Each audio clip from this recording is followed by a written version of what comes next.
இனிய மாலை வணக்கம். நோரா பிம்ப்ரின்ஸ் வெளியீடாக எழுத்தாளர் லதா அவர்களின் ஊதா நிற கோப்பை நூல் வெளியீட்டு விழாவிற்கு வருகை தந்துள்ள அனைவரையும் மன மகிழ்ச்சியுடனும் அன்புடனும் வரவேற்கின்றோம்.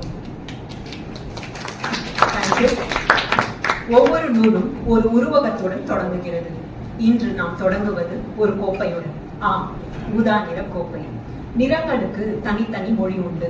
ஒரு வானவில்லில் ஒவ்வொரு நிறமும் ஒரு உணர்வை தாங்கி நிற்கிறது. அந்த வானவில்லின் முதல் நிறமானது ஊதா.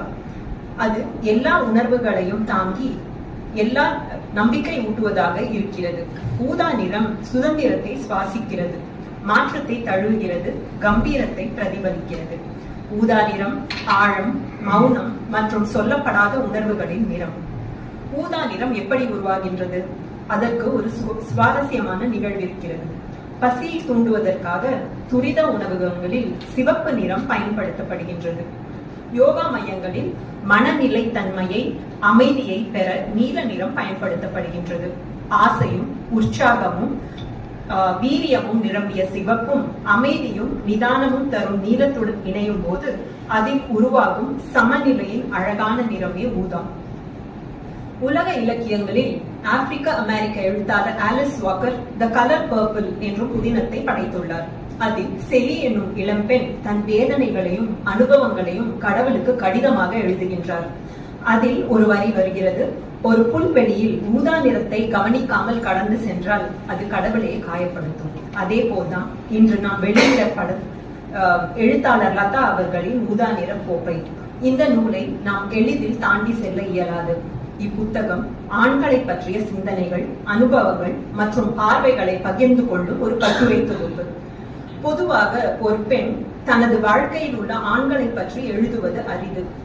ஒரு ஆணை பற்றிய பெண்ணின் பார்வை இலக்கியத்தில் அதிகம் காணப்படுவதில்லை. அதனால் இந்த நூல் மிகவும் தனித்துவமானது. இது எழுத்தாளரின் வாழ்க்கையில் உள்ள ஆண் நண்பர்களை பற்றி பேசுகிறது. லதாவின் முன்னுரையில் இருந்து ஒரு மேற்கோள்: என் வாழ்வில் எத்தனை சந்திப்புகள் காஃபி கோப்பையில் தொடங்கி மது கோப்பையில் பலப்பட்டிருக்கின்றன. இல்லை, முன்னதிலோ பின்னதிலோ முடிவுற்றிருக்கின்றன. மேற்கோள் முடிவு. ஒரு கோப்பை என்பது சாதாரண பொருள் அல்ல. அது நினைவுகள், உணர்வுகள், சொல்லப்படாத உண்மைகள் நிரம்பிய பாத்திரம். ஊதா நிற கோப்பை நம்மை நின்று சிந்திக்கவும், உணரவும், வாழ்க்கையின் நுணுக்கங்களை ரசிக்கவும் அழைக்கிறது. இன்றைய இந்த அழகான தருணத்தில் இந்த சிந்தனைக்கு சாட்சியாக நம்முடன் கலந்து கொண்டு இந்த நிகழ்வை சிறப்பிக்கும் விருந்தினர்களை வரவேற்கும் நேரம் இது. நவீன தமிழ் இலக்கியத்தின் முக்கிய குரலாக விளங்கும் முனைவர் கவிஞர் தமிழ் மணவாளன் அவர்களை வருக வருக என அன்புடன் வரவேற்கின்றோம். அடுத்த விருந்தினரான ஷைலஜா சிறிது நேரத்தில் வருவார். அடுத்த விருந்தினர் நாற்கரம் திரு நல்லு லிங்கம் அவர்களை வருக வருக என்று வரவேற்கின்றோம். மற்றும் இங்கு கூடியிருக்கும் வாசகர்கள், நண்பர்கள் மற்றும் நல்வாழ்த்துனர்கள் அனைவரும் வருக வருக என்று வரவேற்கின்றோம். உங்கள் புன்னகையும் உங்கள் வருகையும் இந்த நிகழ்வை இன்னும் அர்த்தமுள்ளமாக்கிறது. இன்று நாம் ஒரு நூலை மட்டும் வெளியிட கூடியிருக்கவில்லை, ஒரு குரலை, ஒரு பயணத்தை கொண்டாட ஒன்று கூடியுள்ளோம். இன்று மாலை அனைவருக்கும் இனிமையான நினைவாகவும் அமையட்டும் என்று வாழ்த்தி மீண்டும் ஒரு முறை அனைவரையும் வருக வருக என அன்புடன் வரவேற்கின்றேன். நன்றி. எழுத்தாளர் லதா அவர்களை மேடை அழைக்கிறேன்.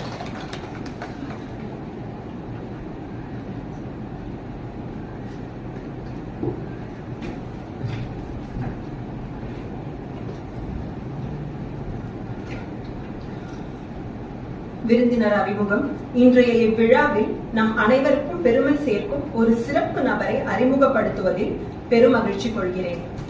நவீன தமிழ் இலக்கியத்தில் பல காலங்களாக தன் தடத்தை பதித்து வரும் கவிஞர், விமர்சகர், ஆய்வாளர், இலக்கிய அமைப்பாளர் என பன்முக திறமையுடன் விளங்கும் இவர் காகித தொட்டில் என்று தனது முதல் நூலுக்காக தமிழ் எழுத்தாளர் சங்கம் பாரத ஸ்டேட் வங்கி விருதை பெற்றார்.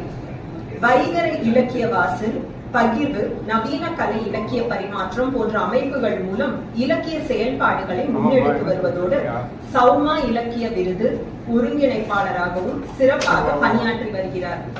அலமாரியில் ஒரு ராஜகிரீடம், அதற்கு தக, புறவழிச்சாலை, உயிர்த்தெழுதலின் கடவுச்சொல் போன்ற அவரது கவிதை தொகுப்புகள் இலக்கிய உலகில் பெரும் வரவேற்பை பெற்றுள்ளன. தமிழ் மற்றும் மொழியியல் துறைகளில் முதுகலை பட்டம் பெற்ற இவர் தஞ்சை தமிழ் பல்கலைக்கழகத்தில் முனைவர் பட்ட ஆய்வை நிறைவு செய்துள்ளார். சமூக பொறுப்புணர்வோடு மாறுபாலினத்தவரின் உரிமைகள் குறித்து உச்ச நீதிமன்ற தீர்ப்பை தமிழில் நீளும் கைகள் என மொழிபெயர்த்துள்ளார் என்பது குறிப்பிடத்தக்கது.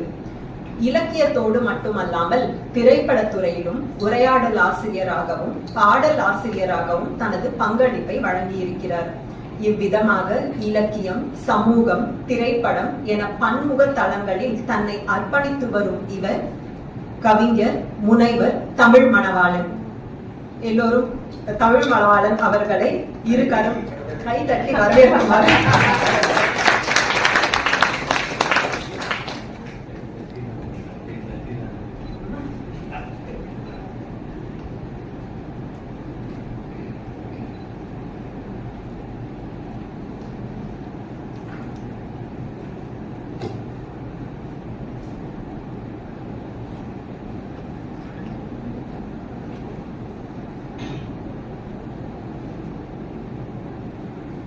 இன்னும் நான் பார்க்கல. என்ன ஏதோ ஒன்று நினைச்சிருவேன். அதேதான். All the other colors are just colors, but purple seems to have a soul. உயிர்கள் எல்லாம் தெய்வமன்றி பிற ஒன்றில்லை. உயிர்கள் எல்லாம் தெய்வமன்றி பிற ஒன்றில்லை. ஊர்வனவும் பரப்பனவும் நேரே தெய்வம். பயிலும் உயிர் மட்டுமன்றி எங்கே பார்க்கின்ற பொருளெல்லாம் தெய்வம் கண்டீர். வெயிலளிக்கும் ரவி, மதி, விண்மீன், மேகம், மேலும் இங்கே பல பலவாய் தோற்றம் கொண்டே இயலுகின்ற ஜட பொருள்கள் அனைத்தும் தெய்வம். எழுதுகோள் தெய்வம், என் எழுத்தும் தெய்வம் என்கிற மகாகவி பாரதியின் வரிகளோடு ஒரு அற்புதமான மாலை பொழுதில்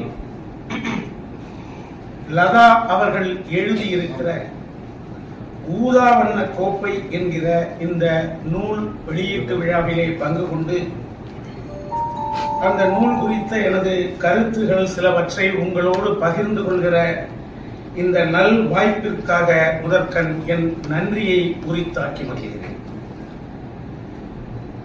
லதா அவர்கள் இதுவரை ஒரு பின்னாடி போட்டு 10 புத்தகங்கள் ஏறக்குறைய எழுதியிருக்கிறார். முதலிலே ஒரு கவிதை தொகுப்பை வெளியிட்டார். விரலிடை வெளிச்சம் என்கிற அந்த கவிதை தொகுப்பு. அப்போது எனக்கு பழக்கமில்லை. ஒரு நிகழ்விலே பார்த்தது. அந்த நிகழ்ச்சி வெளியீட்டு விழாவிற்கு என்னை அழைத்தார். விரலிடை வெளிச்சம் என்று நான் பதிவு செய்திருந்தேன். இப்போதும் விரலிடை வெளிச்சம் என்றுதான் நான் பதிவு செய்திருக்கிறேன். அப்போது தொடங்கிய அந்த நட்பு என்பது அவருடைய அடுத்த புத்தகங்கள் வருகிற போதெல்லாம் ஒன்று அந்த நூலுக்கு அது குறித்து கருத்துரையை பெற்றிருக்கிறார் என்னிடத்திலே, அல்லது அந்த நூல் வெளியீட்டு விழாக்களிலே பங்கு கொண்டு என் கருத்துக்களை பகிர்ந்து கொள்கிற வாய்ப்பினை வழங்கி இருக்கிறார். அவருடைய கருப்பு பிரதிகள் வந்தபோது அதற்காக அதை வாசித்து விட்டு பேசா பொருளை பேசினீர்கள் என்கிற தலைப்பிலே நான் அதற்கான ஒரு முன்னுரையை வழங்கினேன். ஏறக்குறைய சமகால தமிழ் சூழலிலே அழ்புனைவு புத்தகம், நாவல்கள் விற்கலாம், சிறுகதைகள் விற்கலாம். அது கூட அந்த எண்ணிக்கை விற்பதாக எனக்கு செய்திகள் இல்லை. அவருடைய அந்த டாய்லெட் சீட் என்கிற அந்த நூலினுடைய தமிழ் பதிப்பு 20,000 பிரதிகள் விற்று அதற்கும் மேலாக விற்று சாதனை. அதற்கு காரணம் இன்றைக்கு பேசுகிற அளவிற்கு கூட அந்த புத்தகம் வந்தபோது இது மாதிரியான செய்திகளை பகிர்ந்து கொள்வது அல்லது எழுத்தாக வடிப்பது, மக்களிடத்திலே கொண்டு சேர்ப்பது என்பது மிக கடினமான ஒரு சூழ்நிலை. 6 ஆண்டுகளுக்கு முன்னால். ஆண்டுதோறும் மாறிக்கொண்டே வருகிறது. சமூக சூழல் மிக விரைவாக மாறிக்கொண்டே வருகிறது. அவர் அதை எழுதிய போது மிக மிக யாருமே தொடாத பகுதியை முதலிலே தொட்டவர் லதா அவர்கள்.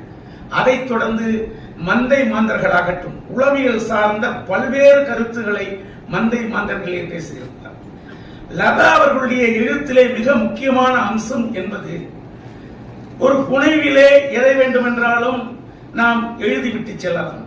ஆனால் லதா அவர்கள் இந்த புனைவு அல்லது உளவியல் சார்ந்த செய்திகளை சொல்லுகிற போது, ஒரு நூற்றாண்டு கடந்ததற்கு பின்னாலும் தந்தை பெரியார் அவர்களுடைய கருத்து இன்றைக்கு நிலைத்து இருக்கிறது என்று சொன்னால், பெண்கள் குறித்தான அவருடைய கருத்து 100 ஆண்டுகளுக்கு முன்னால் சொன்னது நிலைத்து இருக்கிறது என்று சொன்னால், அவர் கண்டுபிடித்து சொன்ன திறனால் அல்ல, அவருடைய மனம் எதை சத்தியம் என்று நினைத்ததோ அதை மட்டுமே சொன்னார். அதுதான் காலம் கடந்து நிலைத்திருக்கிறது. அதை போல மற்றவர்கள் ஏற்க வேண்டும் என்பதற்காக லதா அவர்கள் எழுதுவதில்லை. எனக்கு எது சரி என்று படுகிறதோ அதை மட்டுமே எழுதுகிற எழுத்தாளராக இருக்கிறார். அதனால்தான் அவர் எழுதுகிற புத்தகங்கள் எல்லாம் வாசகரிடத்திலே அப்படியே போய் ஒட்டி கொள்கிறது. இப்போது இந்த புத்தகம் என்பது அவருடைய வாழ்க்கையிலே, அவருடைய கடந்து வந்த இந்த 60 ஆண்டுகள் கடந்திருக்கிற அவருடைய வாழ்க்கையிலே சந்தித்த ஆண்களை பற்றி, அவருடைய நினைவுகளை பற்றி எல்லாம் எழுதுகிறார். தலைப்பை பற்றி, ஊதா வண்ண கோப்பை என்கிற தலைப்பை பற்றி அவரே எழுதுகிறார். நீங்களே அதெல்லாம் டீடைல் கொடுத்தா அப்புறம் நாங்க என்ன பேசுறது? கேசன் கூப்பிட்டா ஊதா வண்ண கோப்பைன்னா ஊதானா என்னன்னு நாங்க சொல்லுவோம், கோப்பைனா என்னன்னு சொல்லுவோம். இதெல்லாம் இதுதானே நாங்க ஏதாவது சொல்ல முடியும் மேடையில இருந்து. நீங்களே ஊதாவே இதுதான், கோப்பைன்னு அதான், ரெண்டையும் கலந்தா இதுதான், நீங்களே அதே எழுதிட்டீங்கன்னா நாங்க எப்படி அதை என்டார்ஸ் பண்ணி தான் போனோம். வேற ஒண்ணும் சொல்றதுக்கு இல்ல. அவர் எழுதுகிறார். பயம் இருக்குல்ல. ஊதா வண்ணம் நீளத்தின் அமைதியை என்று சொன்னாங்க சகோதரிங்க, சொன்னாங்க. சொல்லி மரபுகளை ஏற்காத மனம் என்பனவற்றுக்கு குறியீடாக அறியப்படுகிறது. ஆனா அவங்க சொல்லாமே விடுவாங்கல்ல. ஊதா நிறம் வரலாற்று ரீதியாக பெண்களின் உரிமையை பேசுகிற நிறம். இந்த நிறம் பெண்களுக்கான அடையாளம். பெண்கள் வரலாற்று ரீதியாக பெண்களின் உரிமை, அவர்களின் கண்ணியம், அவர்களுக்கான நீதி, அவர்களின் வலிமையை காட்டுகிற ஒரு அடையாளம் இந்த ஊதா நிறம்.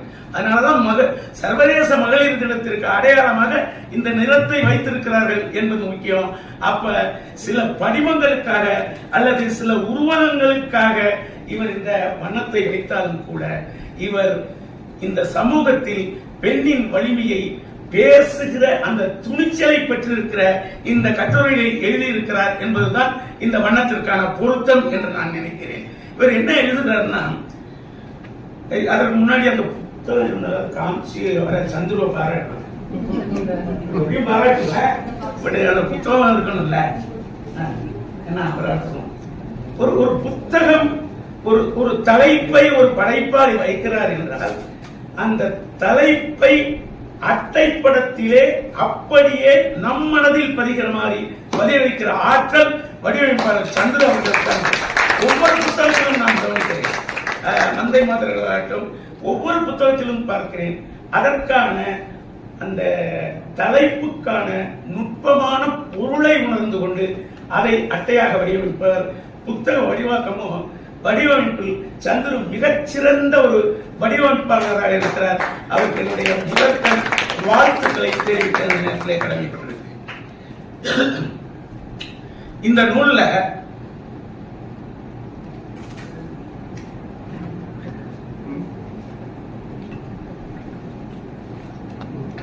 லதா அவர்கள் சந்தித்த ஆண்கள், இவர் பழகிய ஆண்கள், இவரோடு பழகிய ஆண்கள், காதலித்த ஆண்கள், ஒருதலையாக காதலித்த ஆண்கள், இவர் ஒருதலையாக காதலித்த ஆண்கள், இவரை ஒருதலையாக இவர் காதலிக்கப்பட்ட ஆண்கள், இவருக்கு வாழ்க்கையிலே உதவிய ஆண்கள், இப்படி பல ஒரு வாழ்க்கையில் இத்தனை ஆண்களை ஒரு பெண் கடந்து வந்ததை இந்த புத்தகத்திலே பதிவு செய்திருக்கிறார். லதா அவர்களைப் போல அநேகமாக பல பெண்களும் பல ஆண்களை கடந்துதான் வருகிற சூழல் இருக்கிறது. எத்தனை பேரால் லதாவாய் போல இப்படி எழுதி பதிவிட முடியும் என்று நினைக்கிற போதுதான் லதா தனித்துவமான ஒரு எழுத்தாளராக எனக்கு தெரியும். அதே போல பெரும் செய்திகள் தானே என்று விட்டுவிட முடியாது. அந்த செய்திகளை மிக நுட்பமாக, மிக சுவாரஸ்யமாக, நாம் படிப்பதற்கு மிகவும் லகுவாக இந்த படைப்புகளை எழுதியிருக்கிறார். ஒரு கடை வீதியில் எதிர் வந்த பெண்ணை காட்டி, கணவன் மனைவி போறாங்க, கடை வீதியில் எதிரில் வந்த பெண்ணை காட்டி நான் காதலித்த பெண் இவள் என்கிறான் கணவன். கடை வீதியில் எதிர் வந்த பெண்ணை காட்டி நான் காதலித்த பெண் இவள் என்கிறான் கணவன். கல்யாண வீடொன்றில் வந்திருந்தவனை காட்டி நீங்கள் பெண் கேட்டு வரும் வரை இவருக்குத்தான் என்னை கட்டி கொடுப்பதாய் பேசிக் கொண்டிருக்கிறார்கள் என்கிறார் மனைவி. மேற்று ஒண்ணுதான், மேற்று ஒண்ணுதான். 2001 என்னுடைய அலமாரியில் ஒரு தொகுப்புல இந்த கவிதையை நான் எழுதினேன். உரைத்தல் முரண் என்கிற தலைப்புல ஒரே மேற்று தான். அவன் காதலித்த பெண்ணை கம்பீரமா சொல்றேன், பாரதி அவ்வளவுதான் நான் லவ் பண்ணேன் அப்படின்னு. இவர் சொல்றா அதே மேட்ரு தான். உங்களை நீங்க பொண்ணு கேட்டு வர வரைக்கும் அவருக்கு தான் என்ன கட்டி கொடுத்தா பேசிட்டே இருந்தாங்க. மேட்ரு ஒண்ணுதான். அப்ப ஒரு ஆண் தான் பழகிய பெண்களை பற்றி எழுதுவதற்கு இந்த சமூகத்திலே இருக்கிற சுதந்திரம், ஒரு பெண் தான் சந்தித்த ஆண் குறித்து எழுதுவதற்கோ பேசுவதற்கோ சொல்வதற்கோ இங்கே தடையாக இருக்கிற சூழலில் தான் இந்த புத்தகத்தை நம்ம பார்க்கணும். இந்த புத்தகம் ஒரு எழுத்தாளரை நம்ம பார்த்துட்டு கடந்து போய்விட முடியாது. இருக்கிற சமூக சூழல்ல எத்தனை பேர் வெளிப்படையாக சொல்லிவிட முடியும்? லதா அவர்கள் சொல்லுகிறார். ஏன்னா ஒரு சுயமான வாழ்க்கையை பற்றி எழுதுவதற்கு எழுதுகிற திறன் இருந்தால் போதாது, மனத்திலே திடம் இருக்கணும். திடம் தான் முக்கியம். திறன் கூட 2ஆம் பட்சங்கிற. எழுதுறதுல கொஞ்சம் அழகியல் குறைவா இருந்தா எனக்கு அதை பற்றி அக்கறை இல்லை. ஆனால் இவர் எழுதுகிற எழுத்தில் சத்தியத்தின் மிக அருகிலே இருக்கிறார். சத்தியத்தின் மிக அருகிலே இருக்கிறார். சில சமயங்களில் சத்தியத்தின் மேலே அமர்ந்து எழுதுகிறார். கொஞ்சம் கொஞ்சம் கூட விலகல. ஆச்சரியமாக இருக்கிறது. தன் வாழ்க்கையை பற்றி ஒரு பெண் இந்த சமூகத்திலே யார் என்ன நினைப்பார்கள் என்கிற அக்கறையெல்லாம் துளியும் இல்லாமல் பட்டவர்த்தனமாக தெளிவாக இந்த மக்களுக்கு போய் சேர வேண்டும் என்கிற அந்த உணர்வோடு இவர் இந்த புத்தகத்தை படைத்திருக்கிறார். இவர் சொல்றாரு, சில பெயர்கள் மாற்றப்பட்டிருப்பதாகவும் சில பெயர்கள் அனுமதி பெற்று பயன்படுத்தி